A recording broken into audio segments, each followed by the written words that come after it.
If you have a work nemesis, this comment section is for you. The most unhinged way to deal with a coworker you can't stand. I fake befriended him at work, gaslit him into thinking he's way too good for here and he's wasting his talents, kept sending him job offers, and within 5 weeks, he was gone. I just stopped speaking to them unless absolutely necessary, legit just pretend they don't exist unless I have to. I had a boss with serious Napoleon complex, short man syndrome. He belittled everyone else. When he went on vacation, I removed all the furniture from his office and replaced it with dollhouse furniture.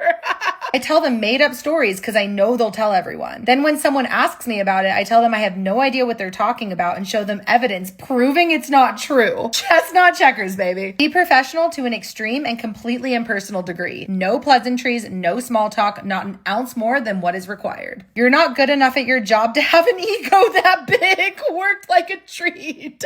When they say something ridiculous, I look them dead in the eye and say, what an odd thing to say, and hold that stare just a little too long. The sheer panic is my reward. I put my 2 weeks in and said I was quitting because I couldn't stand working next to someone who doesn't work, and they fired the other person to keep me and bumped my pay $20K a year.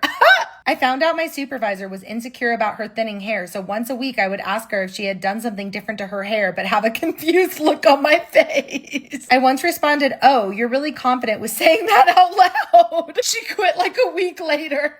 Be over-the-top friendly to everyone else and completely ignore them. Never let them finish a conversation. Always walk off before it's over so they know they're wasting my time with their presence. They hired guys that peaked in high school who kept trying to bully me, so I stopped taking ADHD medication and started drinking half a pot of coffee every shift. The chaos was glorious. I played nice, so nice that they're really nice to me now too, but I haven't forgotten. I'll always remember. Waiting. Just waiting. Always offered to cover their holidays and would speed through their workload and then complain to the manager that they weren't working efficiently and show them the amount of their work that I completed. Oh my God. Look up micro-pettiness. Okay. This is great. You can screenshot it to read. I arrived early, took a screenshot of her desktop, then removed all the icons on her computer and replaced the background with the screenshot. She called IT to the office. It took all day to fix. Became their boss. They hated that. I applied for every weird job available and used their work email and our boss's phone number to call him. Oh my God. Every single day I'd ask her if she was okay because she looked like she'd been crying. She didn't. Just the facts, please, when they start to rant. Say in mid-sentence for bonus points. Plugged in an extra wireless mouse where they couldn't see the fob. I'd move the cursor when they were in the middle of things so that they'd have to retype it and jump all over the screen. Malicious compliance. I was so obedient to the letter of those instructions. This is what malicious compliance is, by the way. I've been playing this game where some days I'm so nice to them it's nauseating, and other days I pretend they don't even exist. I look right past them when I look in their direction and everything. I gentle parent grown adults. Always a hit. When I would overhear them talk about taking a vacation or day off, I would immediately request the same days so that their days would get denied. I'm uncomfortably direct. I feel like I've noticed some tension in our working relationship and I'm wondering if I've done something to upset you. Just watch them panic. If he ever gets defensive, just say, are you okay?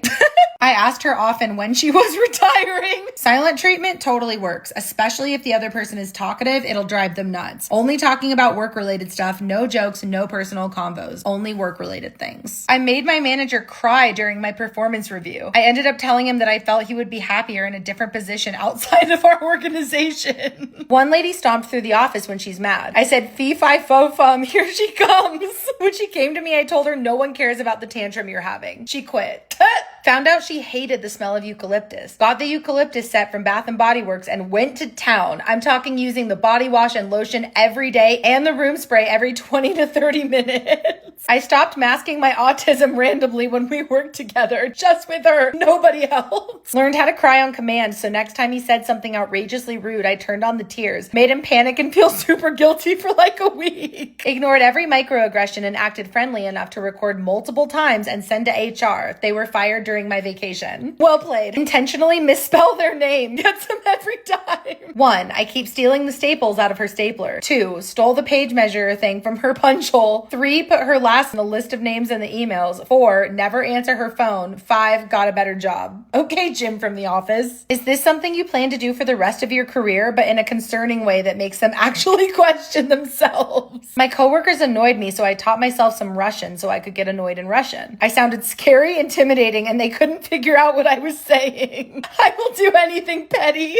Memorized the passcode of his phone, unlocked it when he was at the toilet, and changed the language to Chinese multiple times a day. He even called Apple support. Remind me to never be mean to any of you.